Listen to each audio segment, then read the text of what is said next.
416, suspect, vous êtes plutôt efficace.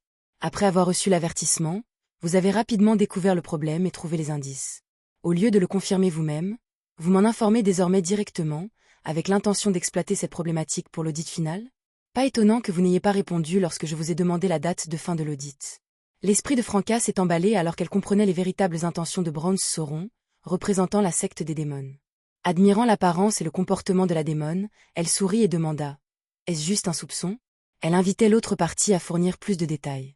Bronze Sauron passa ses doigts dans ses longs cheveux rouges orangés et parla avec une expression sombre. « Après avoir appris de vous que la Bliss Society interagit avec les participants aux orgies, j'ai observé mes amis et remarqué 2 membres qui se comportaient de manière inhabituelle.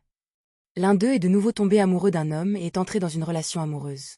Par conséquent, elle a commencé à refuser de participer aux orgies féminines. L'autre a rencontré une nouvelle femme et a succombé à ses avances, ce qui lui a valu un sentiment de culpabilité de nous avoir trahis. Amie, copine. » Franca ne pouvait s'empêcher de critiquer. Elle a souri et a demandé: « Selon vous, qui sont les membres de la Bliss Society ?» Cette femme, l'aura de Bronze Sauron est restée sombre. Elle a pris l'initiative de poser des questions sur les orgies et a rassuré Adena en lui disant qu'il n'y avait pas lieu de se sentir coupable. Elle a affirmé que chacun a le droit de contrôler son corps et d'assouvir librement ses désirs sans se soucier des opinions des autres, des jugements sociétaux, des restrictions morales ou des contraintes religieuses. Elle a également déclaré que seules les divinités et les églises qui adhèrent véritablement au libre arbitre, à la liberté physique et au désir de liberté méritent d'être suivies. Liberté physique, liberté du désir. C'est en effet la marque des croyants de l'arbre mère du désir. Les principaux membres de la Bliss Society excellent vraiment en tant qu'acteurs.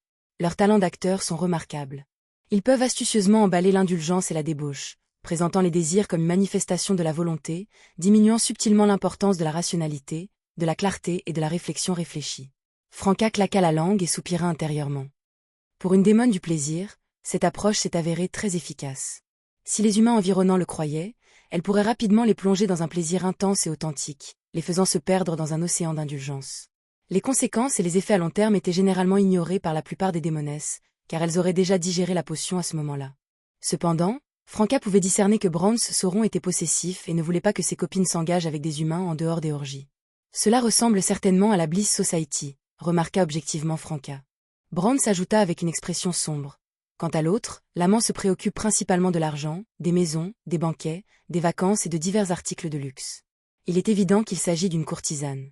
Ils comprennent très bien les femmes, sont éloquents et possèdent des capacités considérables. Que comptez-vous faire ?» demanda Franca avec curiosité. Elle sentait que Bronze Sauron n'était pas du genre à simplement abandonner l'une de ses petites amies, surtout lorsque le nouvel amant ne semblait pas fiable. Bronze Sauron hésita quelques instants avant de dire: « Je l'ai déjà rencontré et je peux dire qu'il nourrit un désir inhabituel pour moi. J'ai l'intention de lui donner une leçon, de le plonger dans le plaisir sans lui accorder une véritable gratification. Une fois que son corps et son esprit seront complètement sous mon contrôle, je le rejetterai. » Waouh! Avez-vous appris cela sans mentor? Vous souvenez-vous même de votre forme originale? Franca haussa un sourcil, trouvant une cible rare pour se moquer. Bronze lui jeta un regard moqueur et rétorqua: « D'après ce que j'ai découvert et confirmé, vous avez 2 amants masculins. L'un est mature et l'autre est jeune. Vous semblez exceller à vous amuser. » Son implication était claire. « De quel droit as-tu le droit de te moquer de moi? J'ai simplement l'intention d'offrir du plaisir à cet homme sans m'engager dans une véritable intimité. Quant à toi, tu as depuis longtemps abandonné ton genre, pour finir dans le lit d'hommes différents. La moitié de ma réputation a été ternie partielle. » Franca n'a pas perdu son sang-froid face à l'humiliation. Elle a gardé un sourire et a déclaré: « Je considère cela comme une expérience unique. Je suis déjà devenue une femme. Comment puis-je ne pas explorer quelque chose de complètement différent de mon existence précédente? Si vous n'expérimentez pas maintenant, vous n'en aurez peut-être jamais l'occasion à l'avenir. Ne désirez-vous pas revenir à votre forme originale? Vous ne savez pas comment? » Elle a subtilement fait allusion à sa connaissance du mysticisme, ouvrant la voie à la révélation de ses véritables motivations pour infiltrer la mafia de sa voix à l'avenir. Bronze est resté momentanément sans voix, incapable de réfuter la logique tordue de Franca Roland. Franca a poursuivi: « La vie se limite à quelques décennies. Pourquoi vous limiter à un cadre aussi limité? Tant que vous évitez l'indulgence et l'obsession et que vous restez toujours fidèle à vous-même, vous ne faites que vivre le moment présent. Pourquoi ne pas vous aventurer dans divers royaumes et expériences? » À ce moment, Franca a eu une révélation. Le plaisir n'était pas seulement quelque chose à offrir aux autres, c'était aussi destiné à soi-même. Est-ce mon premier principe d'acteur? Pas étonnant que ma vitesse de digestion n'ait pas ralenti récemment. C'est même considéré comme rapide. Comment être timide peut-il être considéré comme du plaisir? Pensa Franca avec un sentiment de plaisir.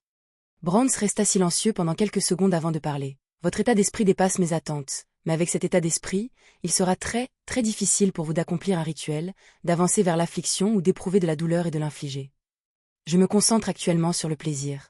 Je m'occuperai de l'affliction le moment venu, répondit Franca avec désinvolture. Le processus de digestion prendrait des mois, 6 mois, voire plus. À quoi bon s'inquiéter trop? Browns jeta un coup d'œil à Franca pendant un moment, ressentant un mélange de répulsion et d'envie.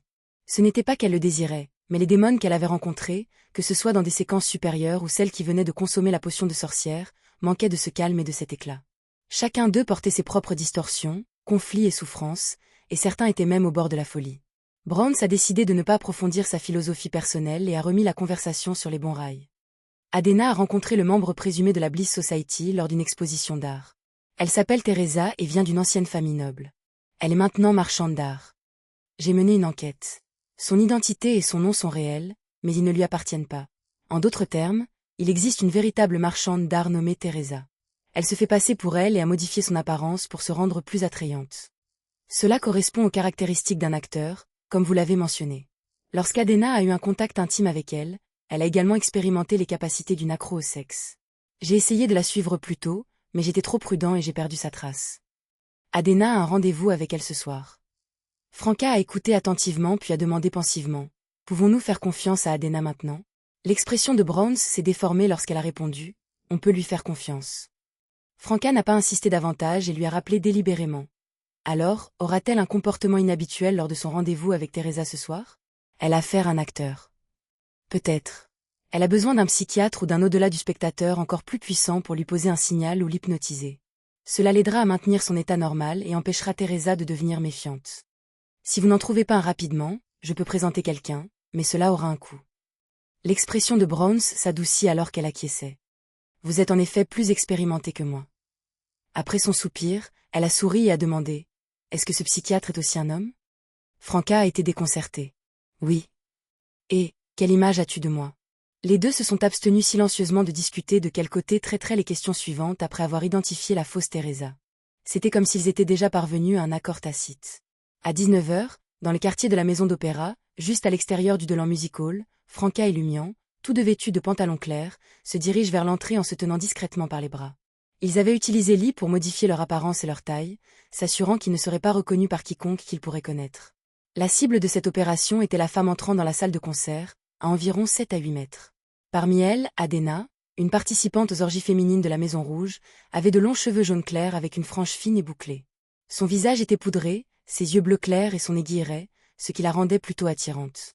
Quant à la marchande d'art Teresa, elle avait de longs cheveux bruns ondulés et un style simple. Lorsque ses yeux couleur de lin parcouraient les environs, ils brillaient de vivacité. Cette femme, soupçonnée d'être membre de la Bliss Society, avait les traits du visage quelque peu raides.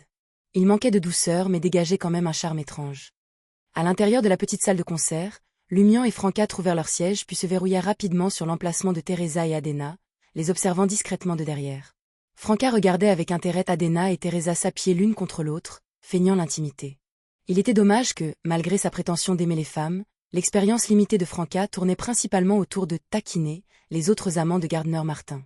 Elle avait rarement pu admirer de telles scènes de loin. « Soyez prudent », prévint Lumian avec un soupir. Franca a répondu avec désapprobation. Pour un Trérien, cette attitude est tout à fait normale.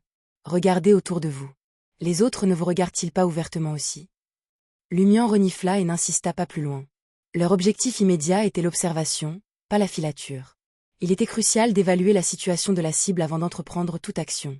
Transformer une embuscade et une attaque surprise en une confrontation ouverte serait un échec pour n'importe quel chasseur. L'objectif principal de Lumian était de recueillir des informations sur la séquence probable de Teresa. Si elle se trouvait être un acteur de la séquence 7 ou un destinataire de la séquence 6, Lumian était confiante dans sa capacité à exécuter une attaque surprise réussie. Cependant, si elle s'avérait être l'esprit d'un arbre déchu d'un arbre spécifique avec une forme de vie modifiée, l'efficacité du sort d'Arinf pourrait être discutable. Bien que Franca ait suggéré d'utiliser la divination par miroir magique pour recueillir ces informations, Lumian voulait toujours en être témoin. Les désirs d'une séquence correspondante de la voie de l'arbre mère du désir ne pouvaient pas être facilement dissimulés.